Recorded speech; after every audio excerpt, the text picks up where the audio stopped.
네, 여러분 안녕하세요. 경익남과 토론합시다. 오늘 토론 주제는 반도체고, 반도체 읽어주는 남자, 반도체 또 IT의 신이라고 불리는 이영수 대표님을 모셨습니다. 안녕하세요. 네, 안녕하십니까. 네, 뭐 너무나 잘 알고 계시고 또 우리 채널에도 많이 출연해 주셔서 다 익숙하시겠지만 그래도 한 번 더 인사 부탁드리겠습니다.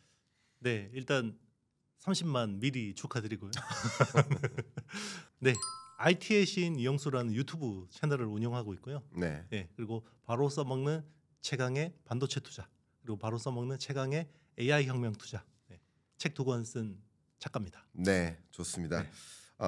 우리 이영수 대표님께서 주시는 어쩌면 반도체 공학자로서의 반도체에 대한 어떤 깊이 있는 해설도 여러분께 중요할 수 있겠지만 반도체 시장 그리고 반도체 산업 그 흐름 이런 것을 이제 들여다보는 데 있어서 굉장히 중요한 깊이 있는 해설도 중요하거든요. 지금 우리가 반도체 공학적인 어떤 깊이 있는 그 흐름을 보고자 하는 게 아니라 산업적인 깊이를 보고자 하는 거잖아요. 그렇죠. 우리 지금 반도체가 어느 상황에 와 있나. 음, 저도 이제 경제적으로 봤을 때 우리의 반도체가 지금 어떤 상황에 와 있나를 보고자 하는 거니까 그런 관점에서 좀 의견을 나눠보고 싶습니다. 벌써 많이 추워졌어요. 네. 근데 다른 건 몰라도 음, 우리 경제는 음, 특히 반도체 산업은 뜨거웠으면 하는 마음인데 네. 반도체 산업이 유독 먼저 겨울이 온 것 같습니다. 네. 어떻습니까?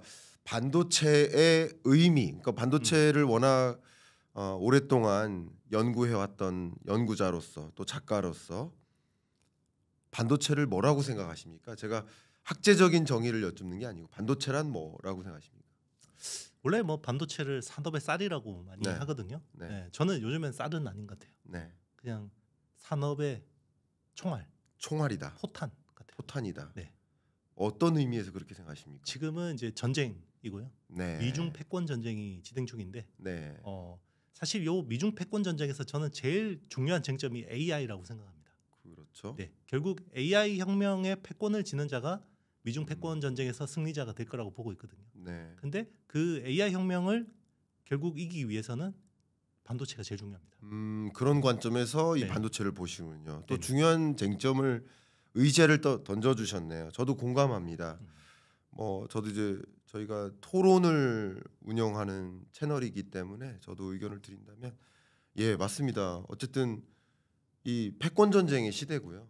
이 패권 전쟁의 흐름은 단순한 패권 전쟁이 아니라 기술 패권 전쟁이라고 정의할 수 있겠고 그 기술 패권 전쟁은 AI와 반도체 패권 전쟁이라고 또 함축시켜 볼 수 있겠는데 결국은 그 AI와 반도체라는 영역에 있어서 누가 질 것인가, 누가 이 싸움을 거머쥘 것인가를 가지고 굉장히 첨예하게 갈등하고 있을 텐데 그런 관점에서 반도체는 총알이다, 무기다라고 이제 설명을 해주신 것 같아요. 자 그러면 이 무기가 되고 있는 이 패권 전쟁 속에서 우리 경제에 있어서 반도체는 어떤 의미를 가질까? 가장 알기 쉽게 숫자적으로 반도체는 우리 경제에 어떤 의미가 있는지 한번 가볍게 설명해 주실 수 있을까요? 일단 저는 대한민국은 전 세계에서 제조업으로 3배 레버리지 쓰는 나라라고 생각하거든요. 네, 사실 뭐 거의 지금 우리나라의 경제는 내수는 사실 거의 뭐 지금 손을 놓은 상태고요. 네, 수출에 거의 의존하고 있잖아요. 네, 수출 비중이 전 세계에서 아마 제일 높은 국가일 겁니다. 네, 그 경제 성장에서. 네, 근데 그 수출에서 반도체 비중이 지난 10월 기준으로 23% 정도 돼요. 네, 그리고 대부분 무역 수지의 상당 부분은 이제 반도체에서 벌어들이는 비중이라 보시면 되고요. 10월 기준으로 보면 반도체가 23%, 자동차가 한 11% 정도. 그리고 요즘에 미국의 전력 인프라 때문에 뭐 변압기나 이런 것들 되게 수출 잘 되거든요. 네, 그쪽 일반 기계류들이 한 7% 정도입니다. 네, 그리고 뭐 우리나라는 산업 포트폴리오가 좋다고 하지만 사실 제대로 달러를 벌어들이는 거는 반도체가 제일 큰 역할을 하는데 중요한 건 이제 반도체라는 거는 약간 시클리컬 성격이 강해요. 네, 그러니까 우리나라만 그래요. 왜냐하면 반도체라는 게 전 세계에서 한 6천억 달러 정도 되거든요. 네, 시장 규모가. 근데 우리나라가 잘하는 거는 그 중에서 메모리 반도체만 잘해요. 네. 예. 그래서 보통 예전에는 메모리 반도체, 비메모리 반도체라고 했잖아요. 근데 사실 비메모리 반도체라는 건 없어요. 우리나라만 있는 말입니다. 그러니까 보통은 이제 시스템 반도체라고 하거든요. 그래서 거기는 프로세서도 있고 뭐 저기 디스크리트 같은 소자도 있고 LED도 있고 아날로그 반도체도 있고 여러 가지가 있는데 우리가 잘하는 거는 6천억 달러 중에서 한 많게는 30% 비중, 적게는 한 20% 정도 비중 차지하는 메모리 반도체가 주력이고요. 그 메모리 반도체에서 한 70% 정도 마켓 셰어를 우리나라가 가지고 있어요. 근데 이게 메모리 반도체만 그동안 해서 잘 먹고 살았는데요. AI가 굉장히 위협이 되고 있습니다. 우리한테. 그러니까 기회이자 위협이 되고 있는데 왜 그러냐면 AI라는 거는 결국 사람의 두뇌를 모방한 거거든요. 그러니까 반도체도 사람의 뇌하고 비슷해져야 돼요. 그러면 사람의 뇌는 프로세서하고 메모리가 같이 있거든요. 그렇죠. 예. 그러니까 이게 점점 더 컨버전스 되려고 하고 있어요. 근데 이게 프로세서 쪽으로 메모리가 붙느냐 아니면 메모리 쪽으로 프로세서가 붙느냐라고 보면 우리한테 그렇게 유리한 구조는 아닌 거죠. 그래서 우리가 지금 정신을 바짝 차려야 되는 시점이긴 합니다. 네, 너무 중요한 포인트를 주셨습니다. 일단 자본시장으로 건너가기 전에 우리 한국 경제 그냥 펀더멘탈 실물 경제를 놓고 생각해 봤을 때 우리나라가 워낙 무역 의존도가 높은 나라인데 그렇죠. 근데 그 무역 의존도가 높은 나라이면서 반도체 무역 의존도가 높은 나라라는 거죠. 그렇죠. 근데 23% 가량 차지한다고 했는데 우리나라 주력 수출 품목 15대 주력 수출 품목을 나열하면 그 15대 주력 수출 품목이 전체 수출의 약 7, 80% 돼요. 근데 반도체 혼자서 20%가 넘는단 말이에요. 근데 2위 품목이 자동차고 자동차 부품이고 자동차랑 자동차 부품 합해도 17%예요. 그러니까 반도체한테 비교가 안 되고요. 그렇죠. 근데 너무 재밌게도 말씀 너무 잘해 주셨어요. 자동차 이 15대 품목 제가 나열해 볼게요. 몇 가지만. 자동차 부품, 디스플레이, 뭐 이동통신 기기 이게 스마트폰이죠. 스마트폰이죠. 네. 그 가전제품, 그리고 석유화학. 석유화학 있고 그리고 그밖에 여러 기기들이요. 역시 대부분이 사실은 반도체 없이는 안 만들어지는 제품들이에요. 그렇죠. 그러니까 사실 자동차 한 대 2,300개 반도체 들어가잖아요. 그쵸. 전기차면 700개 들어가지만. 맞습니다. 그러니까 이것만 생각해 자동차 부품도 마찬가지예요. 부품 안에 얼마나 많은 반도체들이 들어가요.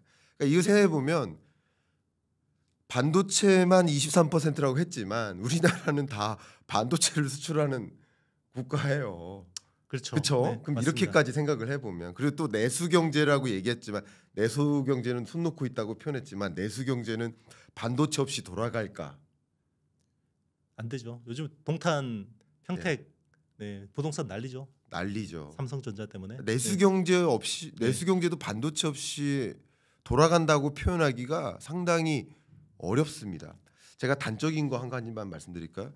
제가 삼성 인력 개발원에 1년에 인력 개발원만 다른 계열사들 말고요. 삼성 인력 개발원만 1년에 한 10번 이상 갑니다. 그러니까 매월 방문한다고 보시면 좋아요. 그러면 인력 개발원에 한번 갔을 때 많을 때는 한 1,500명 대상으로 강의를 합니다. 그러면 그 한 번 갔을 때 그 강의 대상자의 70%가 삼성전자 직원이에요. 그러니까 삼성그룹도 삼성전자에 대한 의존도가 큰 거고요. 그렇죠. 그죠? 절대적이죠. 네, 절대적이고 그리고 우리나라 그러니까 실물 경제적으로도 얼마나 내외수적으로 정말 이 반도체에 대한 의존도가 높은가라는 것을 잠깐 코멘트를 해본 겁니다. 그런데 그 반도체에 겨울이 왔다라는 거예요. 그럼 이제 질문을 드려보겠습니다. 아까 메모리 반도체까지 코멘트를 주셨는데 저는요 개인적으로 이 시장을 들여다보는 사람으로서 좀 재밌게 구분했었던 것이 24년 전망 섰을 때까지는 이 시장을 소위 메모리 반도체 시장과 비메모리 반도체 시장으로 구분해서 시장을 이제 들여다봤었어요. 근데 그게 맞고요. 근데 25년 전망부터는 그 구분하는 접근을 좀 달리 접근했습니다. AI 부문이냐 BAI 부문이냐. 근데 사실 제가 왜 이렇게 구분했냐면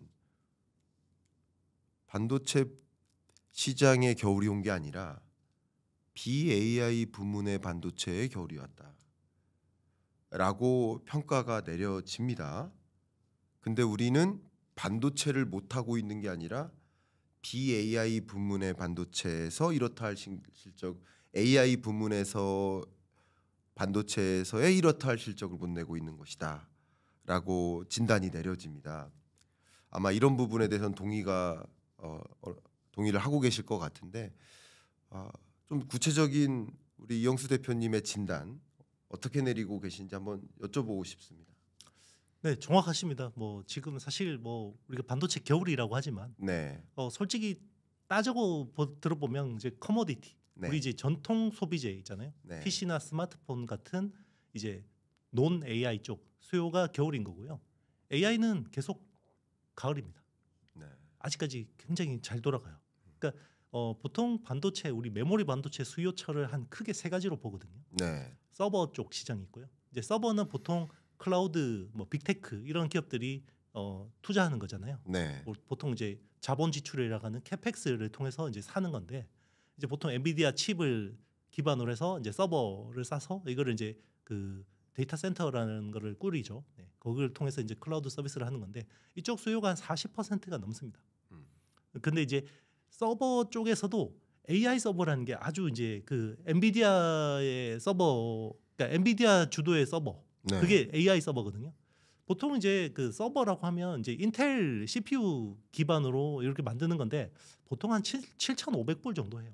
7,500불? 뭐 많게는 한 1만 불 정도. 네, 근데 엔비디아 기반의 최근 GPU 기반으로 만든 서버는 보통 수백만 불이에요. 그러니까 수백 배 비싸요. 그러니까 양은 얼마 안 돼요. 전체 서버에서 AI 서버의 비중이 올해 기준으로 5%가 안 되거든요. 네, 근데 금액 기준으로는 뭐 20-30% 수준까지 와버리는 거죠. 네. 근데 내년에는 한 비중이 7% 정도 되는데 금액 기준으로는 뭐 이제 절반 이상 넘어간다고 봐야 되는 거죠. 그러니까 지금은 AI 서버만 좋아요. 네. 그래서 일반 서버도 별로 안 좋고요. 그리고 두 번째로 큰 시장이 그 수요처가 이제 스마트폰이거든요. 원래 한때는 스마트폰이 뭐 40%가 넘었어요. 반도체 수요에. 근데 지금은 30% 초중반 정도로 보면 되고요. PC가 이제 보통 10% 초반에서 한 중반 정도로 왔다 갔다 하는데 사람들이 돈을 쓸 수가 없잖아요. 경제가 안 좋으니까, 네. 경기가 안 좋으니까. 그러니까 내구 소비재들을 보통 사는 걸 미뤄요. 네. 바꿀 때가 됐거든요. 왜냐하면 언택트 때 많이 바꿨으니까 보통 한 3, 4년 쓰면 바꿔야 되는데 안 바꿔요. 그렇죠. 돈이 없어서. 네. 근데 빅테크는 돈이 많아요. 그리고 지금은 AI 혁명을 하고 있기 때문에 여기는 사실상 AI 군비 경쟁을 해야 돼요. 그러니까 AI 모델을 내가 제일 좋은 걸 빨리 개발해서 내놓지 않으면 여기는 또 승자 독식의 게임의 룰이란 말이에요. 그러니까 빅테크들은 지금 다 AI 서버 쪽을 거의 뭐 그냥 인프라처럼 투자를 하고 있는 거라고 보시면 되죠. 그래서 올해도 AI 서버 쪽만 좋았고 내년에도 AI 서버만 좋을 가능성이 높습니다. 네. 네. 자, 그러면 일단은 자본시장 이야기로 좀 넘어가기 전에 일단 안타깝게도 참 말씀 나누기에 안타까운데 아직까지는 우리 한국 반도체가 AI 부문의 반도체에서는 뭐 SK 하이닉스는 HBM 영역에서 성과를 잘 내고 있는 건 맞지만 어쨌든 전반적인 한국 반도체의 경우 AI 부문에서 이렇다 할 성과를 못 내고 있다라고 평가를 내렸을 때 이미 겨울이라고 볼 수 있고 그러면 봄이 올 것인가 아니면 당분간 계속 겨울이라고 평가할 것인가 이게 좀 중요한 질문인 것 같아요. 워낙 이 반도체 시장을 깊숙이 들여다보고 계시니까 그냥 이영수 대표님의 소견을 여쭙겠습니다. 그냥 이 산업의 상태를 봤을 때 우리 한국 반도체는 어떤 상황입니까? 봄이 곧 올 거라고 보십니까? 어떻습니까? 이게 이제 우리가 반도체가 지금 커머디티 쪽에 특히나 겨울이라고 하지만 네, 사실 여기는 주가상으로 겨울이에요. 네, 네, 산업상으로는 사실 아직까지는 많이 돈을 벌고 있거든요. 네, 네, 그러니까 보통 주가 사이클이 산업 사이클보다 6개월에서 9개월 선행합니다. 네. 그래서 지금 주가가 겨울인 거는 내년에 이제 요게 반도체 경기가 꺾일 거를 선반영하는 거로 보시면 되고요. 네. 지금도 반도체 수출은 잘 되고 있는데 네. 증가율이 꺾였어요. 그래서 보통은 주가는 그 수출 증가율이 꺾이면 거의 거기에 동행을 하거든요. 그렇죠. 그래서 보통 보면 전년 대비해서 작년 4분기부터 그 업사이클, 산업의 업사이클은 돌았는데 주가는 작년 초부터 올랐거든요. 반도체 주가들은. 네. 그래서 업사이클로 보면 작년 4분기, 올 1분기, 2분기, 3분기까지 계속해서 전년 대비해서 증가하고 있는데 이게 이제 증가율이 이제 확연하게 꺾인 거고요. 네. 이제 뭐 수출 증가, 그러니까 수출은 지금 규모로 보면 계속 피크를 향해서 가고 있는데 이제 피크 아웃 했다고 이제 보는 쪽이 많은 거죠. 네. 네. 그런 면에서 어쨌든 한국 반도체는 뭐 겨울이라고 보기는 어렵다라는 말씀이죠. 산업으로 보면 아직 산업적으로는 아직 괜찮다. 겨울은 아닙니다. 네. 아직 겨울은 아니다. 네. 그래서 뭐 곧 봄이 온다라는 말씀이실까요? 그러면 이제 그러면 실제로 겨울이 왔을 때 산업에 네. 그럼 주가는 봄이 와요.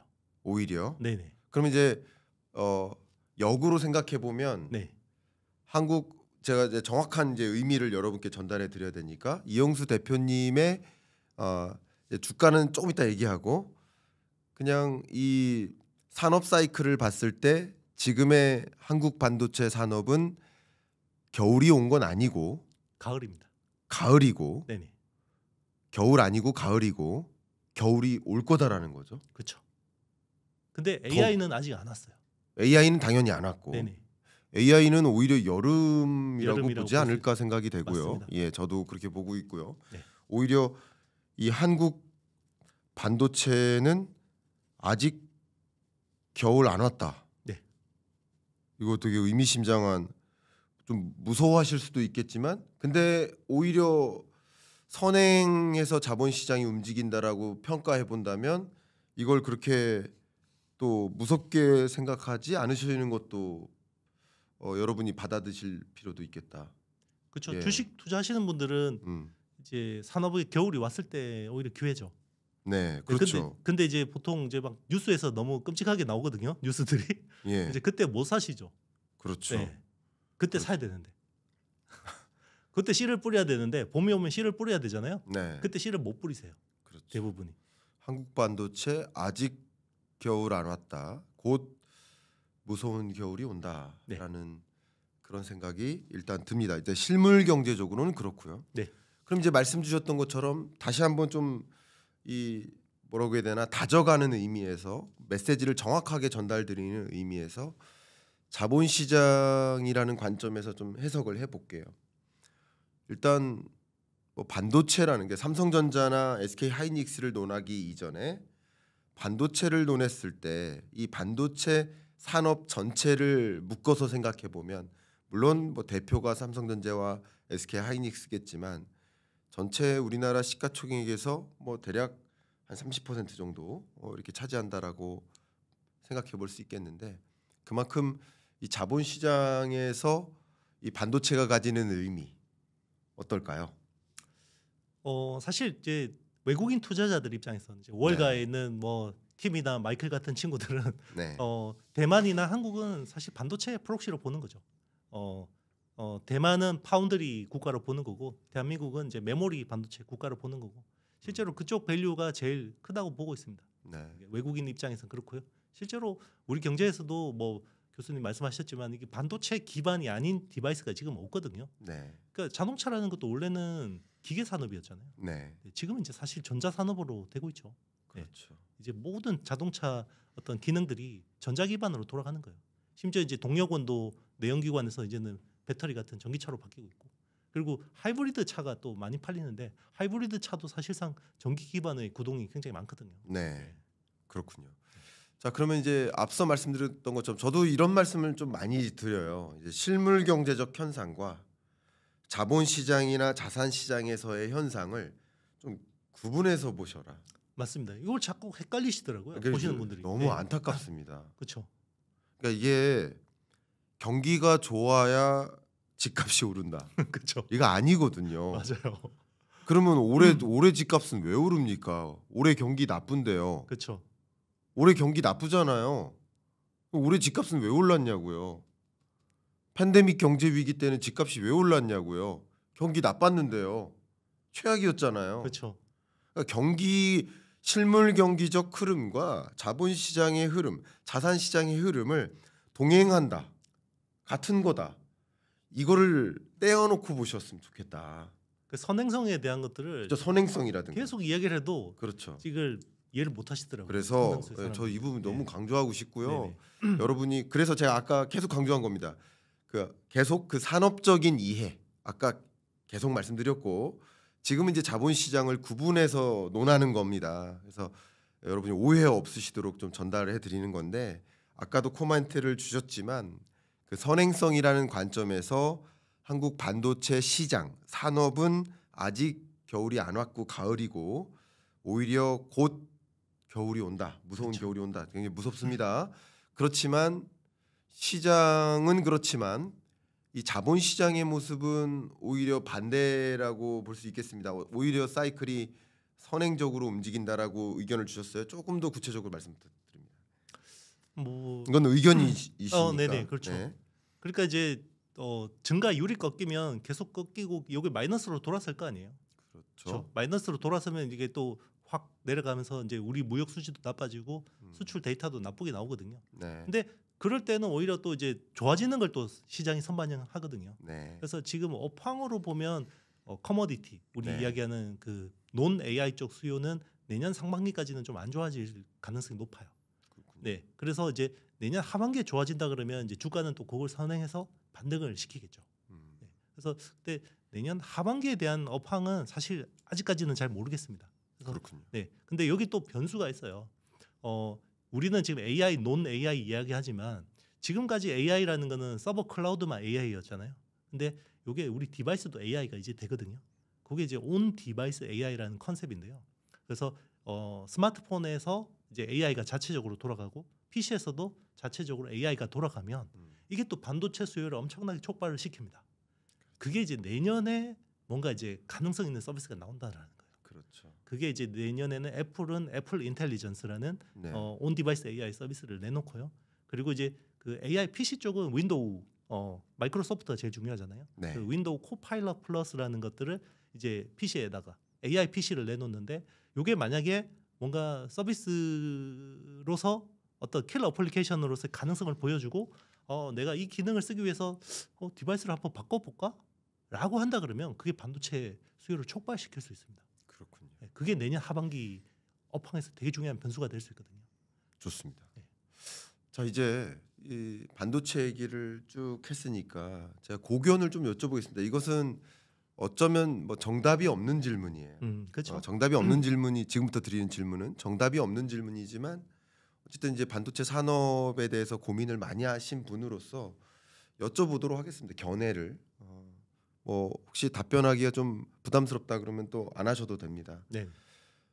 삼성전자의 위기는 대한민국의 위기다 이렇게 생각하시는지 여쭤보고 싶습니다. 좀 조심스러운 네, 질문이 될 위기 수도 있죠. 맞습니다. 위기 맞다. 네.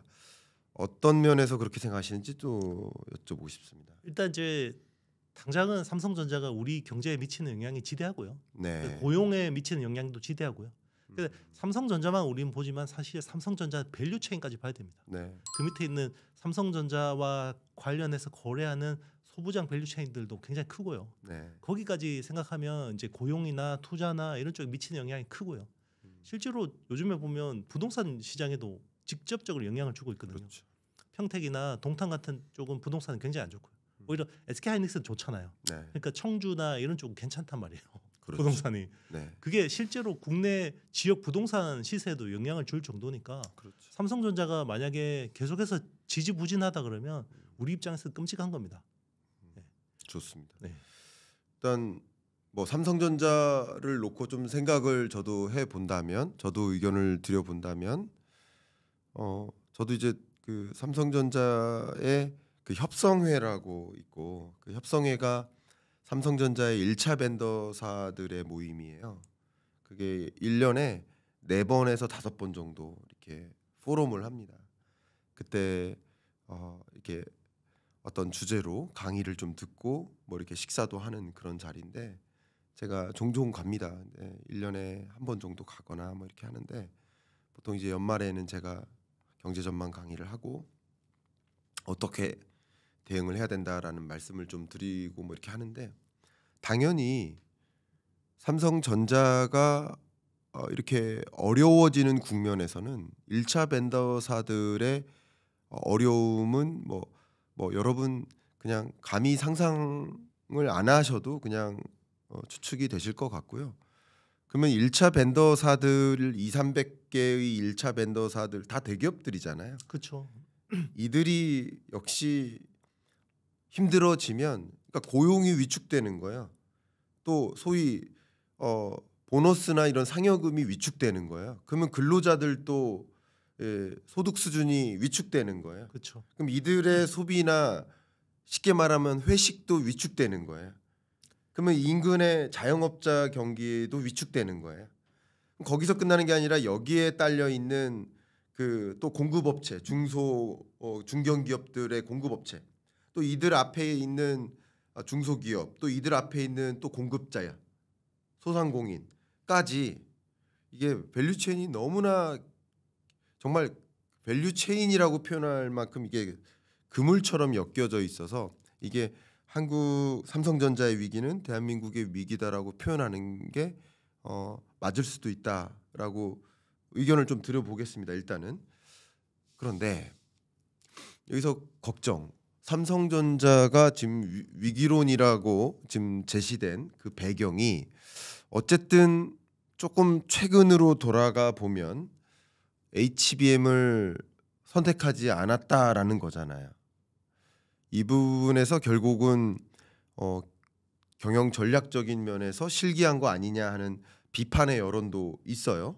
근데 물론 그 비판의 여론이 있고 SK 하이닉스는 그걸 선택했다라는 잘 선택했다라는 뭐 긍정의 여론도 있을 수 있지만 또 한켠에서는 결과론적인 거 아니냐. 삼성전자 입장에선 그때는 그렇게 할 수밖에 없지 않았느냐라는 또 그러니까 비판은 이 패러다임 변화를 못 봤다. 또 옹호로는 결과론적인 해석이다. 결과론적으로 그래 시장이 그렇게 흘러갔던 것이지 또 그런 쪽으로 흘러가지 않았었다면 뭐 그게 또 잘된 선택이었지 않았겠느냐. 기존 메모리 반도체에 더 집중하는 게 맞지 않아서는 이런 양론이 좀 부딪히는 것 같아요. 제가 뭐가 맞다라고 판단하기는 어렵겠지만 혹시 이영수 대표님은 이 부분에 어떤 생각을 갖고 계십니까? 사실 경영이라는 게 그렇잖아요. 네. 이 불확실성 가운데서 최선 혹은 적어도 차선 정도는 선택하는 게 좋은 경영이라고 볼 수 있잖아요. 네. 근데 이제 삼성전자라는 회사가 네. 보면 항상 그런 위기와 기회가 공존하던 타이밍이 왔을 때 네. 최선 혹은 차선을 선택하던 기업이었다라는 거죠. 예를 들어 보면 반도체에서 한번 쭉 이야기해 볼게요. 네. 반도체라는 게 사실 80년대 그 82년도인가 도쿄 선언을 하면서 반도체 처음 진출했는데 네. 그때만 해도 일본이 뭐 가격을 덤핑을 쳐서 삼성이 엄청나게 적자를 봤잖아요. 네. 회사가 망할 뻔했어요. 예. 근데 그게 결국 PC 시대가 오던 흐름을 정확하게 꿰뚫었고 네. 그리고 기술 방식도 그때 주류 기술인 이제 반도체 홈을 파서 만드는 트렌치 방식을 배제하고 회로를 쌓는 스택 방식을 주장했단 말이에요. 네. 그 스택 방식으로 가야 됩니다라고 주장했던 사람들이 뭐 고노현, 진대재 뭐 이런 사람들이에요. 뭐 그런 사람들이 이제 나중에 사장까지 된 거죠. 반도체라는 게 굉장히 기술의 방향이 조금만 틀어져도 굉장히 위험해질 수 있잖아요. 네. 이게 설비 투자한 것들이 무용해질 수가 있기 때문에. 근데 그게 주요해서 일본을 제치고 D램에서 세계 1등이 됐어요.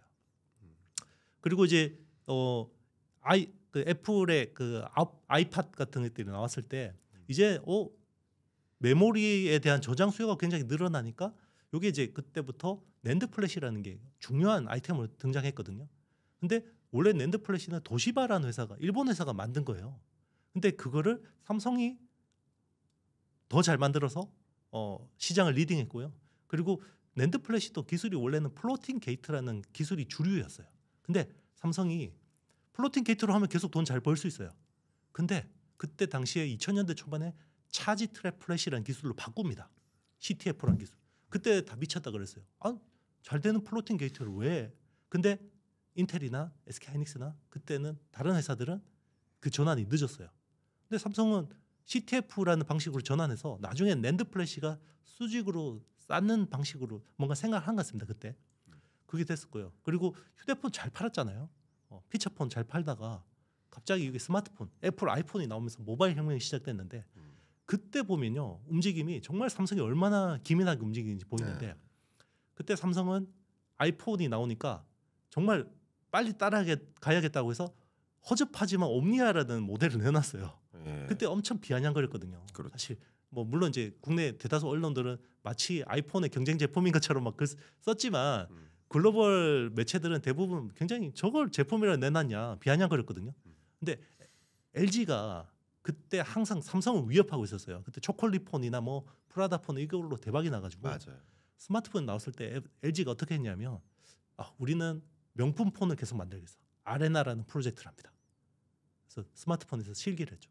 그래서 삼성은 스마트폰 쪽에 어쨌든 그 옴니아라는 걸 통해서 갤럭시라는 쓸만한 모델을 내놨고요. 그래서 여기서 더 잘하는 게요. 우리 기업이 OS를 할 수는 없잖아요. 네. 오퍼레이팅 시스템을 할 수 없으니까 안드로이드, 구글을 딱 손을 잡고요. OS는 딱 끌고 오고 그리고 반도체를 내재화합니다. 두뇌 칩. 그게 AP라는 애플리케이션 프로세서를 내재화했어요. 근데 LG는 뒤늦게 스마트폰에 들어왔는데 AP 내재화를 할까 말까 검토하다가요. 팀도 만들었어요. 근데 결국 안 했어요. 그래서 퀄컴의 두뇌 칩을 썼거든요. 네. 근데 그게 스마트폰 경쟁력이 갈수록 벌어질 수밖에 없어요. 네. 왜냐하면 OS 업체가 어떤 방향으로 가는지를 제일 잘하는 업체가 AP 업체거든요. 근데 LG는 한 쿠션 맞고 이걸 들으니까 시장 트렌드 변화가 늦는 거예요. 네. 삼성이 그런 회사였어요. 네. 그런데 AI 시대에서 이걸 몰랐다, 운이 없어서 못했다 의사결정을 이게 말이 안 되는 거예요. 왜냐하면 이미 2017년에 구글의 트랜스포머라는 기술은 나왔고요. 그렇죠. 예전에 삼성이 굉장히 어떤 혁신적인 기업일 때 같으면 그거를 그냥 흘려보지 않았을 겁니다. 그리고 알파고도 사실 2016년에 나왔어요. AI라는 건 이미 대세라는 건 알고 있었을 거라는 거죠. 근데 그거를 SK는 운이 좋아서 되고 삼성은 운이 없어서 안 됐다? 그러면 예전에는 그럼 삼성은 어떻게 그런 좋은 의사결정들을 시장 트렌드에 맞게 할 수 있었느냐?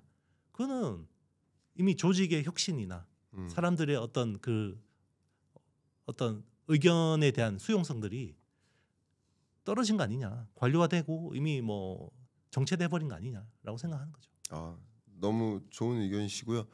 어쨌든 삼성전자의 여러 임직원들이 또 해당 모니터링 팀도 있고 그 부분을 모니터링하기 위한 또 외부 전문가들을 이제 초청해서 회의도 하고 컨설팅도 계속 맡기고 그런 모니터링 기구가 계속 있는데 그런데 그걸 몰랐다. 그건 아닐 거고 그럼 트렌드를 분명히 모니터링하고 있었을 텐데 누군가 주장을 했을 거예요. 그렇죠. 이렇게 가야 됩니다. 그건 그게, 당연히 그게 묵살됐겠죠. 그러면 아마도 묵살됐거나 네, 과신했을 수 있다. 그럴 수도. 우리가 이거 지금 잘하고 있는데 네네. 근데 굳이 이거 해야 돼? HBM 해야 돼? 그거 그냥 얼마 시장 안 돼. 시장 사이즈 얼마 안 돼. 우리 하지 마. 이렇게 과신했을 수 있다. 뭐 이런 여러 가지 시나리오를 좀 생각해 볼 수 있지 않을까. 어쨌든 결론적으로는 트렌드를 못 읽어냈다. 맞습니다. 경영 전략의 뭐 실수, 부재라고 좀 판단을 해볼 필요가 있지 않을까 하는 의견을 주셨습니다. 이거는 어쨌든 종종 이제 왜냐하면 제 채널을 보면 종종 이제 댓글을 보면 그거 결과론적인 거 아니냐. 그때 지적했어야지 이렇게 이야기를 하지만 저희가 뭐 다 지적할 만한 능력이 던졌는 게 그런 아니고 능력은 없습니다. 결과론적으로 봤을 때 그걸 이제 후속적으로 평가를 해보는 거죠, 그죠? 그렇죠.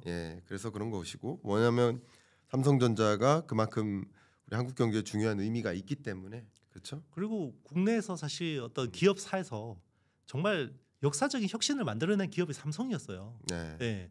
그 지금 AI 혁명 경쟁도 엄청나게 치열하지만 그거보다 더 엄혹한 메모리 치킨 게임을 승리로 이끌었던 기업이에요. 네. 삼성은. 네. 그게 사실 더 지금보다 AI 혁명보다 훨씬 더 빡셌을 거라고요. 아마 맞습니다. 경제 강도가. 맞습니다. 예. 아마 또 저희가 이런 논의를 하는 게 뭐 삼성전자만을 위한 것도 아니고 삼성전자도 또 이런 앞으로 더 과신하지 말고 더 트렌드를 읽어내기 위해서 더 정진했으면 좋겠다라는 응원의 마음도 있겠고 그럼요. 삼성전자 외에도 여러 기업들이 이런 부분에 하나의 착오가 이런 위기 상황을 갖게 만들 수도 있다라는 그런 시사점을 같이 공유하고자 하는 거 아니겠습니까? 맞습니다. 네. SK 하이닉스도 지금 잘한다고 하지만요. 정말 한순간 삐끗하면 위험해질 수 있어요. 그렇죠. 이게 IT 기업들 사이에서 사실 우스갯소리가 있거든요. 네, 정상에서 졸면 얼어 죽는다. 맞습니다. 예. 예, 예, 그러니까 IT는 사실 끊임없이 변화해요. 예, 예. 그렇죠. 근데 그 변화에 잠시만 한눈 팔면요. 네, 삼성처럼 될 수 있고 하이닉스도 지금 잘하고 있는데요. 지금까지 잘하고 있는데 여기서 혁신이 멈추거나 아니면 속도가 둔화된다 그러면 얼마든지 위험해질 수 있습니다. 좋습니다. 예. 제가 그 부분도 좀 이따 말씀을 드리겠는데 역시 또 한번 질문을 드리는데 제가 사실 우리 이영수 대표님은 잘 아시는데 제가 질문지에 없는 질문을 던지는 걸 좋아하고 사실 그걸 의도했다기보다는 그냥 대화를 하는 거죠. 네, 제가 이 그렇죠. 부분에 네.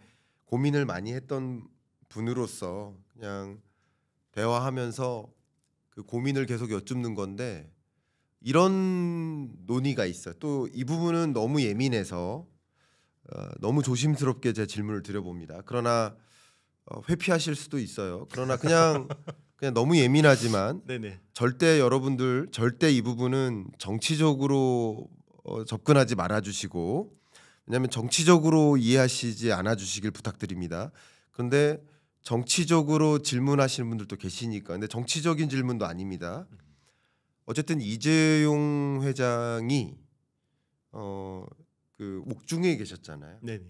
그러니까 그것이 어쩌면 삼성전자의 그런 의사결정에 장애인이 된 거 아니냐 그런 부분도 일정 부분 삼성전자의 위기를 가져오게 된 배경이지 않느냐 그게 그러니까 옥으로 보내면 안 됐었다라는 얘기를 하는 것도 아니고 옥으로 보내지 말아야 된다라는 얘기를 하는 것도 아닙니다. 그런 게 아니라 어쨌든 옥중에 어쨌든 그 총수 역할을 하는 분이 옥중에 계셨던 와중에 어떻게 이런 중요한 의사결정을 내릴 수 있었느냐 하는 어떤 물음표를 갖고 계세요. 그죠? 그래서 굉장히 중요한 조심스러운 질문인데 이 부분에 대해서는 혹시 어떤 생각을 갖고 계신지 절대 정치적으로 저희가 논의하는 자리가 아닙니다. 그건 네네. 정치 채널에서 물어보시고요. 네네. 저희는 그냥 경제 산업적으로 한번 고견을 여쭤보는 겁니다. 네. 네. 그러니까 뭐 그분이 옥에 가는 게 옳으냐 아니냐 이 이야기를 그 얘기는 저는 하는 게 아닙니다. 그거는 네. 저희가 이제 뭐 판단할 수 없는 거고요. 그렇죠. 일단 그 판단은 아니고 일단 그분이 옥에 가셨기 때문에 삼성전자가 매끄럽지 못한 의사결정을 한 거는 맞습니다. 그렇군요. 그거는 당연히 영향이 갈 수밖에 그렇게 없고요. 생각하시고요. 그리고 사실 그 보통 이제 반도체라는 게 대규모 장치 산업이잖아요. 네. 그러면 수십조 단위의 투자 의사결정을 해야 돼요. 네. 근데 전문 경영인들이 그런 리스크를 지려고 할까요? 본인은 2년 임기만 채우고 뭐 있으면 되는 건데요. 네. 네. 그 전문 경영인들이 굳이 그런 리스크를 지려고 하지 않을 거고요. 네. 그러면 최대한 보수적인 의사결정을 할 수밖에 없을 겁니다. 그리고 단기 성과 중심으로 의사결정을 할 수밖에 없고요. 그러니까 저는 뭐 이제 대한민국의 재벌 시스템이 옳은지 안 옳은지 이거에 대해서도 말씀드리진 않습니다만은 네. 재벌 시스템의 장점은 오너의 과감한 의사결정이라 라는 주장들이 많거든요. 저는 거기에 동의하는 편이고요. 그래서 만약에 뭐 이재용 회장이 뭐 옥에 계시지 않았다 그러면 좀 더 좋은 의사결정을 했을 수도 있겠죠. 네. 근데 뭐 이건 뭐 어쨌든 결과론적인 거니까요. 네. 그게 뭐 영향이 저는 있었다고 봅니다. 네. 그렇군요. 어쨌든 이것은 의견이니까요. 네. 뭐 절대 여러분 오해하지 말아주세요. 뭐 그러니까 예를 들어서 예를 들어서 저희 법적으로도 저는 너무 무식해서요. 법적으로 보내지 말았어야 된다 이런 얘기하는 것도 그렇죠. 아니고요. 맞습니다. 정치적으로 보낸 사람이 잘못이다 이런 얘기하는 것도 아닙니다. 보내지 말았어야 된다, 보낸 것이 잘못이다 그게 아니라 그것이 정말 그러면 뭐 기업도 그런 일을 해서는 안 되지 않았느냐라는 논리도 있는 거니까 맞습니다. 제가 그런 종류의 논의를 하는 게 아니라 정말 그 최종 의사결정자가 옥중에 있는 것이 이런 의사결정을 내리는데 장애가 됐을까 하는 부분에 대한 판단을 저도 못하니까. 근데 어쨌든 그 거대한 기업이 시스템적으로도 돌아가는 것들이 있잖아요. 그렇기 그렇죠. 때문에 이런 의사결정들이 그렇다 하더라도 내려질 수 있다고도 생각을 할 수 있거든요. 그래서 이게 어떤 것이 맞을까에 대한 의문이 있었어요. 그래서 좀 여쭤보는 거니까 뭐 그런 혹여나 정치적인 논의는 정치 채널에서 논의해 또 주시고 뭐 예. 또 댓글 보면 또 네. 한편으로 아니 최태원 회장도 옥중에 계셨는데 네. 뭐 좋은 의사결정 하지 않았냐라고 주장하시는 분들도 있긴 아, 있어요. 그럴 네, 수도 근데 뭐 있겠네요. 그는 사람의 가치 판단에 따라 다른 그렇습니다. 거니까. 네, 예. 좋습니다. 네, 절대 정치적으로 해석을 네, 해주시지 않아 주시기를 부탁드리겠습니다. 좋습니다. 자 이렇게 뭐 한국 반도체에 있어서의 위기론 그리고 삼성전자 이 얘기를 나눴는데 자 이런 말씀을 좀 드려볼게요. 오히려 삼성전자 그 실적 발표를 보면 특히 이제 3분기 실적을 보면 뜯어보면요. 물론 뭐 매출액도 좀 실망스러웠겠지만 영업이익이 더 실망스러웠잖아요. 그렇죠. 근데 저는 영업이익이 더 실망스러웠지만 오히려 저는 더 구체적으로 보니까 실망스럽지 않았어요. 아 그래요? 왜 그랬냐면 네, 이건 좀 재밌죠. 왜 그러냐면 영업이익이 실망스럽다는 얘기는 비용 지출이 많았다는 얘기잖아요. 그렇죠. 그럼 어떤 비용을 많이 지출했을까를 봐야 되잖아요. 그러니까 어떤 비용을 많이 지출했을까요? R&D 비용을요 8조 7천억 원 정도를 썼어요. 3분기에만. 근데 8조 7천억 원 정도의 R&D 예산이 얼마만큼이냐면요. 그냥 단순하게만 계산해 볼게요. 8조 7천억 원을 4배 해보세요. 4배. 그러면 얼마입니까? 8, 4, 35조. 35. 네네. 우리나라 한 해의 R&D 예산이 30조 정도 됩니다. 그 삼성전자 혼자서 우리나라 한 해 R&D 예산을 넘게 쓰고 있다라는 의미인데 원래 그랬어요. 원래. 근데 이 얘기는 곧 특히 이제 올해 R&D 예산을 많이 쓰고 있는데 이 얘기는 곧 그냥 허투루 이렇게 지출을 많이 한다기보다는 다음 단계를 위한 예산을 집중하고 있다라는 면에서 어쨌든 긍정적인 부분도 우리가 기대해 볼 수도 있지 않을까. 그러니까 그 기대라는 측면도 한번 의견을 드려보고 싶은 겁니다. 제가 막연한 기대를 말씀드린 게 아니라 그러면 그 R&D 예산이 어느 부분에 집중되는지 이걸 봐야 되는데 어쨌든 우리가 일말의 기대를 갖고 있는 부분은 결국은 엔비디아의 퀄에 통과하는가 그거 아니겠습니까? 맞습니다. 지금은 어쨌든 당장 이제 우리 현상적으로 확인할 수 있는 건 그렇죠. 그거죠. 네. 엔비디아 퀄에 통과하는가 테스트에 통과하는가 현재로서 뭐 삼성전자가 기대하는 것은 또 여러분들이 기대하시는 것은 올해 연말 내에 퀄 테스트에 통과하는 것 그 뉴스를 좀 기대하시는 거잖아요. 맞습니다. 그죠? 그냥 이거는 뭐 감각적인 거니까 그 누구도 모릅니다. 사실은 삼성전자 임직원도 모르세요. 이 부분은 어떻게 기대하십니까? 일단 연내에는 통과가 될 거라고 저는 믿고 있습니다. 믿고 계시고 네. 그럼 연내 통과된다. 네. 그러면 언제 통상적으로 실제 납품이 이루어지는 거라고 볼 수 있을까요? 지금도 일부 납품이 되고 있는 걸로 저는 파악이 되는데 네. 그게 이제 뭐 대만 외신에 나오긴 했는데요. 지금 엔비디아가 HBM 공급이 워낙 부족해서 네. 조건부 승인을 한 걸로 알고 있어요. 네. 그러니까 정상적인 퀄 통과는 아니지만 조건부로 일단은 이제 쓰는 걸로. 네. 너무 부족하니까. 네, 맞습니다. 그렇죠. 그러니까 그만큼 AI 영역에 그러니까 AI 반도체 수요가 여름이에요. 폭발적으로 증가하고 있다 보니까 HBM 수급이 딸려요. 그러니까 SK 하이닉스가 충분히 공급을 다 못 하고 있어요. 그렇죠. 그러니까 엔비디아 입장에서 급한 거예요. 빨리 공급처가 더 나타났으면 좋겠고 SK 하이닉스는 또 그렇다고 이 공급을 빨리 늘리지도 못해요. 말도 잘 안 듣고 그죠. 맞습니다. 그러니까 엔비디아 입장에서는 삼성전자가 빨리 퀄 테스트를 통과해서 들어와줬으면 좋겠는 거죠. 그렇죠. 언제든 받아줄 준비가 돼 있는데 이제 그 최소 그 테스트 기준을 못 맞추는 거죠, 삼성이. 토익 800점은 넘어야 우리 회사 들어오는데 그렇죠. 네. 지금 이 공사 입장에서는 그렇죠. 그 인력이 부족해 죽겠는 거예요. 담당자 입장에서는. 그렇죠. 근데 이 800점을 넘는 애가 없으니까 지금 맞습니다. 800점 넘어라 이거예요. 근데 일단 그 비공식적으로 알바로 데려다 쓰고 있는 정도. 네, 약간 뭐 이런 그렇게, 느낌인 네. 거죠. 그런데 800점 넘었다라는 소식 지금 시험은 계속 보고 있어요. 네, 근데 맞습니다. 800점 넘었다라는 소식은 올해 연내에 들릴 것이라고 기대하시는 거예요. 뭐 그런 기대감은 아마 여러분도 그런 기대감으로 뭐 삼성전자 주식을 갖고 계신 분들이라면 갖고 계신 것이다라고 볼 수 있겠는데 그 소식이 들리면 뭐 당연히 삼성전자는 뭐 로켓 발사하겠죠. 네, 뭐 일단 그 지금 소식만으로도 일단 자사주 매입 10조 원이 나왔기 때문에 어제 지난주에 그거 가지고 지금 일단 쏘고 있는데 여기에 이제 추동을 더 하겠죠. 네, 그렇죠. 추진력을 더 할 수가 있죠. 추진력을 더 갖겠다. 네. 자 그러면 반대로 삼성전자의 퀄 소식은 퀄 진입 소식은 반대로 SK 하이닉스 입장에서는 그러면 이제 공급업체로서 나눠 가져야 되겠네 하는 소식이니까 부정적이라고 평가해 볼 수 있겠죠.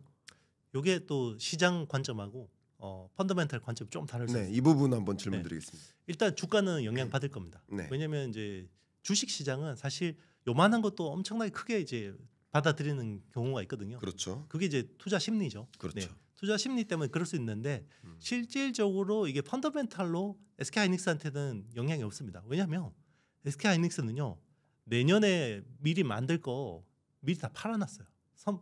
선판매 끝났습니다. 네. 그리고 HBM이라는 게 재밌는데요. 네. 이게 약간 파운드리 비즈니스하고 비슷해요.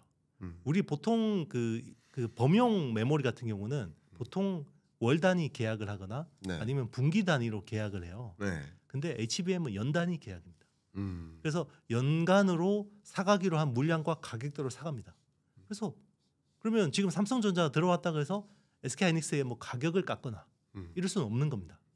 그리고 지금 SK하이닉스가 내년 거 다 팔았고요. 네. 내후년 거도 지금 상당 부분 다 판 걸로 알고 있어요. 네.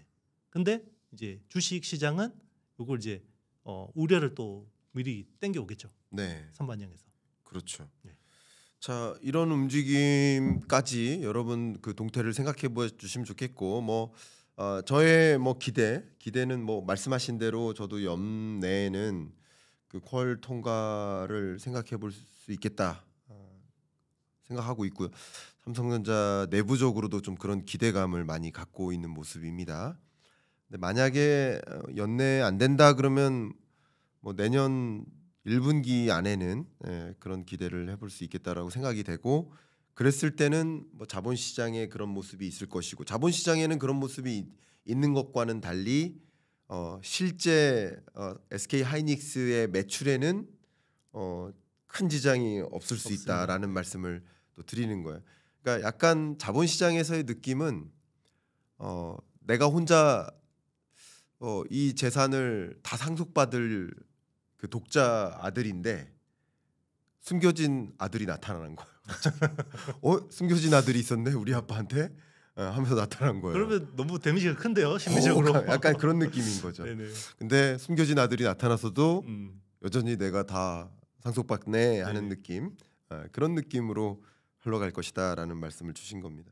자 이렇게 반도체 시장에 이런 거대한 변수들이 있는데 이제 25년 하면 역시 트럼프 2.0의 시대고 그러면 이제 반도체 시장에 있어서도 이제 거대한 변화가 있을 것이다라고 생각해 볼 수 있겠습니다. 근데 맨 처음에 우리가 이 토론을 시작할 때 의제를 던졌었던 것처럼 이 반도체란 무기다.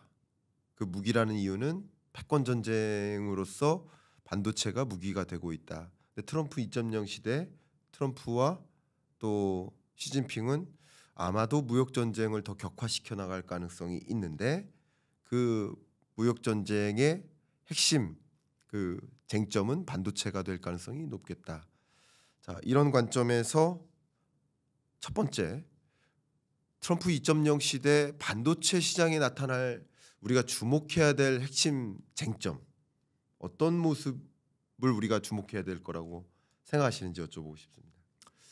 일단 이제 뭐 반도체 자체에는 일단 AI 쪽은 제가 보기에는 크게 영향이 없을 것 같아요. 네, 설령 이제 트럼프가 일반 이제 동맹국들한테도 어떤 그 일괄적으로 10% 관세를 매기겠다고 했고 네, 중국산에 대해서는 60% 관세를 매기겠다고 했잖아요. 네, 뭐는 제가 보기에는 AI 쪽은 충분히 가격 전가 같아요. 그러니까 AI는 계속해서 공급이 부족하고 그리고 사는 쪽이 빅테크들은 돈이 많잖아요. 네, 예. 그러니까 빅테크들이 돈이 많은데 앞으로도 돈이 더 많아질 가능성이 높거든요. 네. 왜냐하면 구매력을 보면 빅테크들의 캐펙스라고 하는 것들이 결국 반도체 수요에서 지금 제일 중요한 거거든요. 네, 근데 트럼프가 감세를 해준다고 하잖아요. 네, 기존의 법인세가 21%인데 15%를 6% 포인트를 인하해주면 이게 당장 EPS가 또 올라가죠. 근데 지금 S&P 500에서 M7의 EPS 비중이 지금 역대급으로 높아져 있는 상황이거든요. 그러면 결국 법인세 인하해주면 또 빅테크들이 상당 부분 수혜를 보게 돼 있어요. 네, 그러면 그 막대한 또 현금 창출을 기반으로 또 캐펙스를 더 늘릴 가능성이 있고 그리고 이게 설령 10% 관세를 때린다고 해도 이걸 충분히 가격 전가할 수 있거든요. 문제는 커머디티입니다. 네. 이제 스마트폰이나 PC 같은 내구 소비재 그리고 특히 중국이 수출하는 쪽의 아이템들은 이게 이제 글로벌 수요를 또 위축시킬 수 있는 요인이 될 수 있습니다. 그렇죠. 예. 거기다가 또 이제 중국이 최근에 중국의 CXMT라고 하는 DRAM 업체가 또 공급 폭탄을 내놓고 있거든요. 네, 이 공급 폭탄을 내놓고 있기 때문에 이게 또 아주 로엔드 제품에 한해서긴 하지만 이게 또 가격 폭락을 더 부추길 수도 있습니다. 좋습니다. 네, 덤핑으로 또 물량이 막 나오면. 말씀 주셨던 것처럼 이제 예. 트럼프라는 인물됨을 생각할 때 가장 먼저 우리가 떠올려야 될 대주제는 관세고요. 그리고 그 관세 전쟁에 가장 타겟이 되는 대상은 중국이고 그 또 타겟이 되는 품목은 반도체일 텐데 그러면 절대 중국산 반도체 쓰지 마라 혹은 중국에게 반도체 공급하지 마라라는 식으로 이제 압박을 가하는 과정에서 중국에게 반도체 공급하지 말라는 그런 메시지가 어떤 방향으로든 전달이 될 텐데 그게 관세로서도 취해질 가능성이 있습니다. 근데 여러분께 이 말씀을 좀 드리고 싶어요. 이제 결과적으로 최소 60% 대중국 관세, 최대 100%를 부과하겠다라는 그런 트럼프의 공약 이런 것들이 당장 당선되자마자가 아니라 점진적으로 최종적으로 그렇게 가겠다. 그러니까 2029년까지 그렇게 만들겠다라는 거고 보편 관세 10%도 결과적으로 10%까지 끌어올리겠다라는 거죠. 점진적으로 그렇게 해 나갈 때 결국 대상이 되는 주요 제품들은 뭔지 그런 관점에서 반도체를 주요 타겟으로 할 것이다라는 것을 우리는 먼저 염두에 두었으면 좋겠다. 그러면 첫 번째가 이제 관세를 가지고 얘기를 했으니까 이제 두 번째가 비관세 장벽입니다. 근데 비관세 장벽이 바이든이 주로 했던 무역 전쟁이었고요. 트럼프는 물론 관세 전쟁으로 싸움을 이어가겠지만 쟁점이 이거죠. 바이든이 해왔던 비관세 장벽, 소위 IRA와 칩스법 이거를 트럼프는 정말 폐기한다고 했고 공화당 정책 공약을 보면 전혀 이것을 코멘트하지 않았기 때문에 공화당의 정식 입장은 아니라고 또 평가를 내릴 수 있는데 정말 IRA와 칩스법을 없앨까? 어떻게 될 거라고 생각하세요? 이게 초미의 관심 아닙니까? 어떻게 생각하십니까? 일단 이게 의회의 동의가 필요하기 때문에 저는 이걸 없앨 거라고 생각은 안 했어요. 네, 근데 이제 레드 스윕이 돼버렸잖아요. 네. 일단 대통령도 공화당이 됐고 상원도 지금 절반 과반을 51석을 또 공화당이 장악했고 그리고 하원까지 장악해 버렸잖아요. 네, 그러면 이제 이게 그 동안에는 아주 낮은 가능성으로 생각했는데 이제 가능성이 높아졌다라고 봐야 되고 높아졌다. 그거는 이제 시장에는 또 주식 시장에는 영향을 미칠 수밖에 없거든요. 그렇죠. 그래서 제가 생각하기에는 일단 바이든은 당근과 채찍을 같이 썼잖아요. 네. 보조금을 주면서 이제 압박을 한 건데 예. 트럼프는 이제 채찍만 때리겠죠. 그리고 이제 당근은 점점 줄이려고 하겠죠. 그래서 당초 받기로 했던 뭐 보조금이나 이런 것들이 축소될 가능성은 저는 충분하다고 생각합니다. 네, 좋습니다. 그 의견 주셔서 감사하고요. 이게 이 부분은 이제 저희가 이제 토론이니까 상충되는 의견을 갖고 있는 부분은 또 저도 의견을 좀 드려야 되는데 뭐가 맞다라고 말씀드린 건 아니고 어떤 시나리오로 전개될지는 진짜 누구도 모르니까 저는 어떻게 그림을 그리고 있냐면 레드 수입이 됐을지라도 이게 트럼프가 그동안 유세 현장에서 바이든 혹은 해리스를 공격하기 위해서 발언했던 IRA 없애겠다, 칩스법 없애겠다라고 얘기했던 것과 공화당의 공식 입장은 전혀 다르다.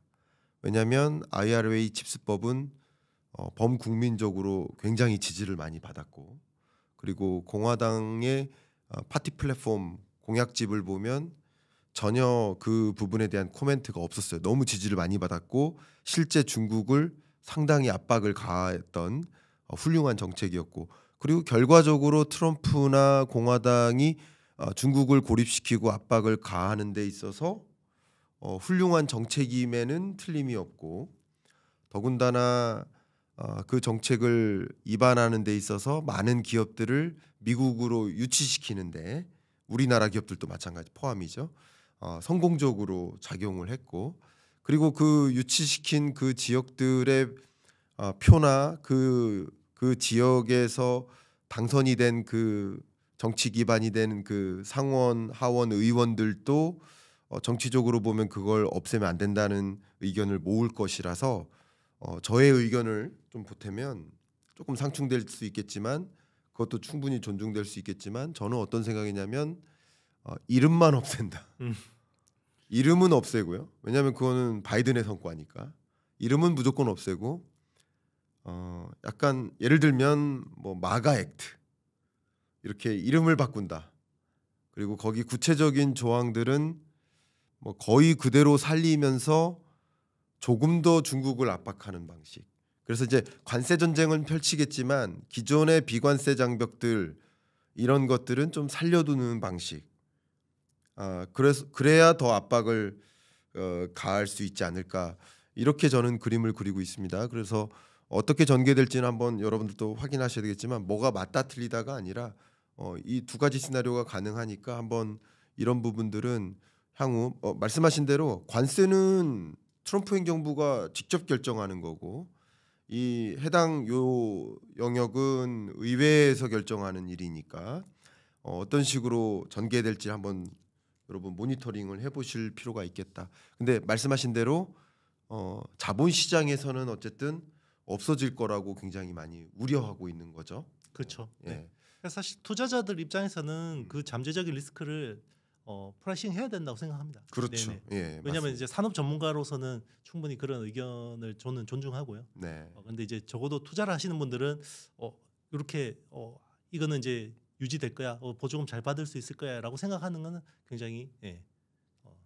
잠재적인 리스크를 아예 없다라고 생각하는 거니까 그렇습니다. 그렇게 보기에는 힘듭니다. 너무 좋고요. 만약에 이 시나리오 계속 가면 이건 이미 프라이싱 반영된 거고요. 네, 근데 이 시나리오로 갑자기 선회되면 뭐죠? 반등이 또 반등이 다시 네네, 오는 거니까. 맞습니다. 그러니까 이 어떤 시나리오로 갈지를 이제 판단하시는데 오늘의 토론이 좀 도움이 되셨으면 하는 그런 마음도 좀 전해드립니다. 이제 마지막 주제라고 해야 될까요? 마지막 질문 이렇게 드려보고 싶어요. 결국 트럼프 2.0 시대 결국은 하고자 하는 일은 반도체와 미래 산업, 첨단 산업을 미국 내 다 가져오겠다. 그 모든 그 첨단 산업의 밸류 체인을 미국 내 완성하겠다. 이게 그 모자에 써놓고 다니는 그 마가의 결론 아닐까 생각합니다. 그러기 위해서는 중국을 고립시켜야 되는데 역시 TSMC라는 대주제가 하나 남아 있어요. 어떻게 생각하십니까? 대만을 놓고 항공모함을 대만 해협에 갖다가 딱 올려 얹어 놓을 것인지 TSMC를 데려올 것인지 대만을 놓고 어떻게 충돌할 것인지 어떤 혹시 TSMC를 놓고 양쪽 미중이 어떤 싸움을 할 것이라고 그냥 추론해 보셨는지 궁금합니다. 일단 이제 뭐 바이든 행정부는 심플했잖아요. 네. 대만을 지켜주겠다라는 스탠스였고, 그리고 이제 우리가 이렇게 해줄 거니까 우리한테 미국의 제조업 반도체 굴기에 대해서 적극 동참해라라는 스탠스였고요.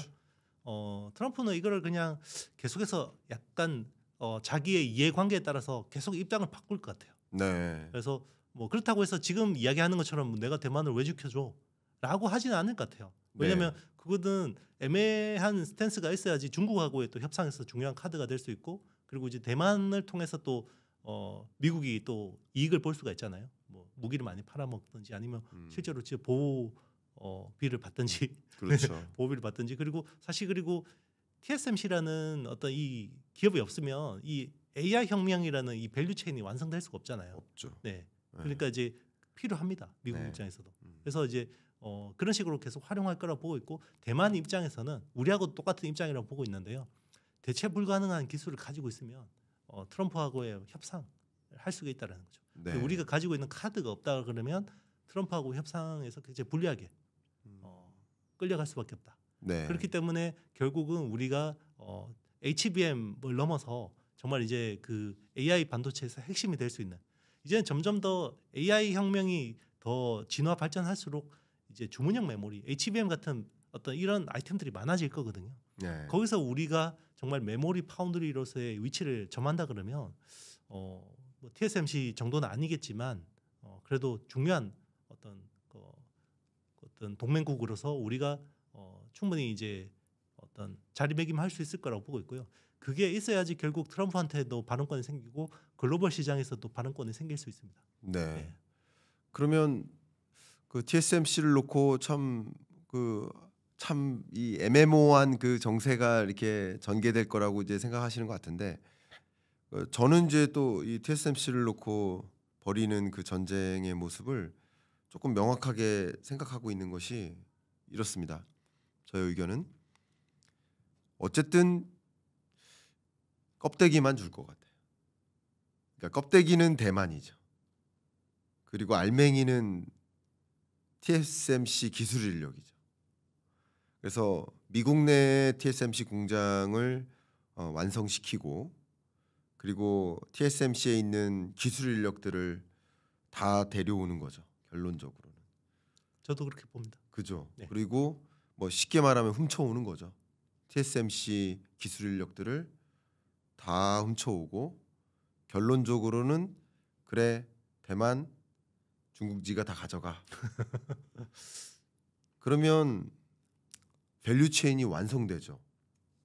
설계부터 제조까지, 심지어 AI 서비스까지 미국 내. 그러면 진짜 무서워지지 않을까요? 그렇죠. 그래서 대만은 TSMC의 N-1이라는 정책을 유지하려고 할 겁니다. 네. 해외에 있는 팹보다 적어도 한 세대 두 세대 앞선 기술은 대만 본사에 두려고 할 거고요. 근데 미국은 계속해서 이거를 싱크로나이즈 맞추려고 할 거고요. 그리고 실제로 그때 어떤 중국의 대만 침공설이 굉장히 부각이 됐을 때 네. CIA에서는 TSMC의 핵심 인력들 리스팅을 다 했어요. 예. 그리고 실제로 전쟁이 나면 그 엔지니어와 가족들까지 바로 군용 항공으로 다 옮기는 계획까지 있거든요. 네, 그래서 뭐 박사님 교수님 말씀하시는 게 충분히 저는 납득이 됩니다. 근데 말씀하신 대로 TSMC는 또 뺏기지 않기 위해 노력한다는 거잖아요. 그렇죠. 와, 굉장히 첨예한. 그러니까 트럼프는 TSMC를 뺏어가려고 노력할 거고, TSMC 입장에서는 또 뺏기지 않으려고 그렇죠. 노력할 거고, 그렇죠. 대만과 함께. 그게 이제 시진핑의 고민인 거죠. 아니요. 굳이 따지면 대만의 고민이겠죠. 그죠. 대만. 왜냐하면, 그게 또 시진핑의 입장이고. 그렇죠. 시진핑 입장에서는 또 그게 온전하게 자기가 먹어야지. 그러니까요. 네. 그러니까 시진핑은 TSMC를 뺏기지 않기 위해 그렇죠.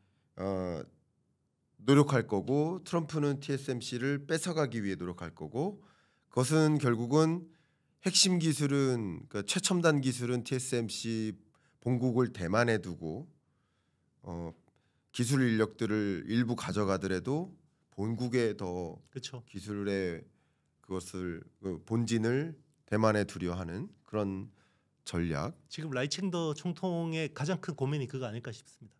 TSMC 기술이 본사에서 그리고 핵심 인력들을 본사에서 잘 지키는 거. 네. 근데 일단 이제 미국도 팹도 중요하니까 일단은 뭐 출장 보낼 거 아니에요. 네. 근데 이제 미국에서 TSMC 엔지니어들이 막 일하면서 거기서 생활하겠죠. 네. 그러면 이제 미국에서는 영주권도 주고, 네. 애들 학교 갈 때 학비 지원도 해주고, 그러다 보면 이제 미국 시민권 줄게. 원래 그러면 이제 그걸 과연 얼마나 거부할 수 있을까? 애국심이 있는 대만인이라고 한들 네. 그게 이제 걱정되는 거죠. TSMC나 대만 입장에서.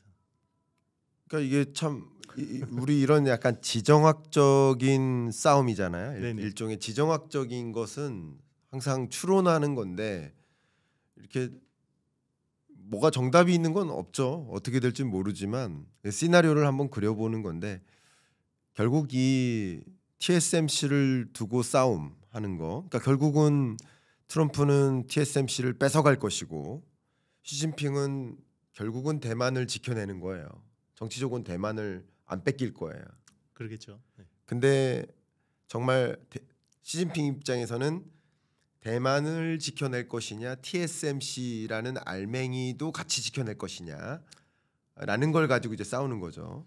미국은 이제 TSMC를 폭파시키고 가야 될 거 아니에요?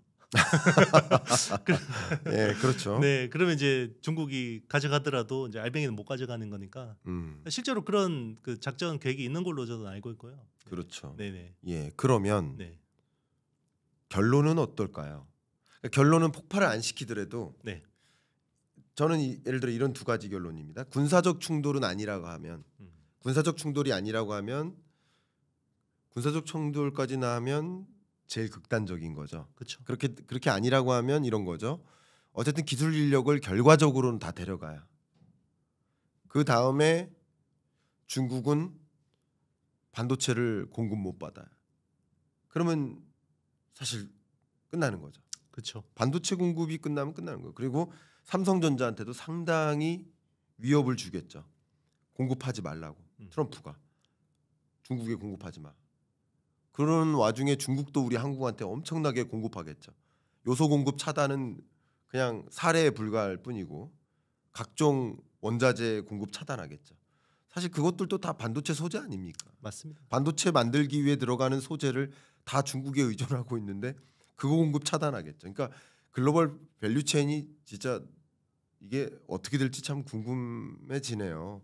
그러니까 그래서 이제 대공황 온다 이런 고민들을 많이 하시는 것 같아요. 그렇게 첨예하게 싸우면. 그렇죠. 근데 그게 아니면 군사적 충돌이 있다면 어쨌든 TSMC를 데려가면서 폭파시킨다 공장을. 그러지 않을까요? TSMC를 남겨주면 결국 중국이 반도체 기술을 가져가게 되잖아요. 그러면 네. TSMC를 항공모함이 예를 들어 폭발시킨다. 네. 그러면 중국은 가만히 있지 않을 거 아닙니까? 또 전쟁은 전쟁으로 이어지겠죠. 무력 전쟁은 진짜 전쟁이 나겠죠. 그러면 그는 굉장히 극단적인 시나리오고요. 그렇죠. 네, 그렇게는 될 가능성이 낮다고 보고 그렇죠. 있지만 미국 입장에서는 자기들 국익을 위해서 아주 낮은 가능성도 대비를 할 수밖에 없잖아요. 그렇죠. 네. 그래서 그런 측면에서는 결국 제일 좋은 거는 일단 본사하고 미국의 팹을 거의 뭐 싱크로나이즈드 해버리는 게 제일 나은 거죠. 네. 그렇군요. 네. 참 어떤 식으로 이 반도체를 놓고 미중 간의 패권 전쟁이 전개될지 굉장히 두렵고 그런 움직임 속에 또 한국은 등만 터질 것인지 정말 어디까지 터질 것인지 어떻게 대응해야 될지 정말 소용돌이에 던져졌다라고 저는 생각을 하는데 이 와중에 우리는 왜 이렇게 정치인들 왜 이렇게 우리 정책 의사결정자들은 사법 리스크 가지고 싸우잖아요. 양쪽이. 지금 그럴 때가 아니잖아요. 진짜. 그렇죠. 예? 우리 진짜 대외적으로 이렇게 혼란스러운 국면에 사법 리스크 가지고 싸워요. 모든 걸 법원에다가 맡기는. 정말 우리 미래를 놓고 싸워야 돼요. 근데 사실 정치라는 거는 예. 결국 담론을 통해서 합의를 이끄는 게 이제 정치인데 자꾸 그걸 사법부에다가 이제 판단을 맡기니까 정치란 너무 걱정됩니다. 전 정말 너무 걱정돼요.